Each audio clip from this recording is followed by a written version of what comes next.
Welcome to the Power Chords course.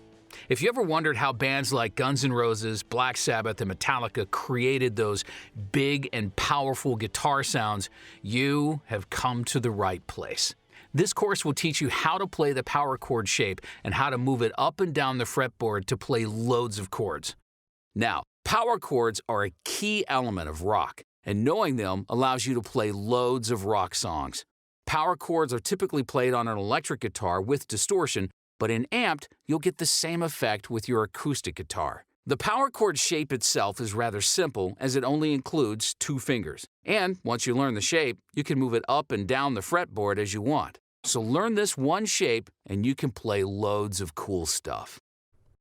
The power chord shape. Power chords might look advanced when played, but here's the thing. They're actually quite easy, as they only include 2 notes. The first note is played with the tip of your index finger on the thickest string. Let's place it on fret 5 right here. The second note is played with the tip of your ring finger on the second thickest string, but 2 frets up from your index finger. Whichever fret your index finger goes on, your ring finger will be 2 frets higher on the next string.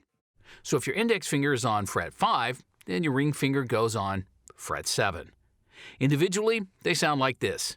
But when you strum them together, you get that fantastic, powerful sound. One great thing about power chords is that they're all played with this shape. So once you've learned the shape, you can slide it up and down the fretboard to play loads of power chords.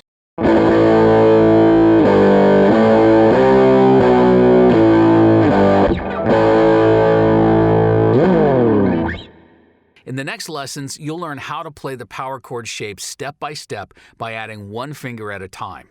You'll soon be playing like a natural-born shredder, but you first got to learn how to grab the shape. So pick up your guitar and get ready to learn the power of power chords.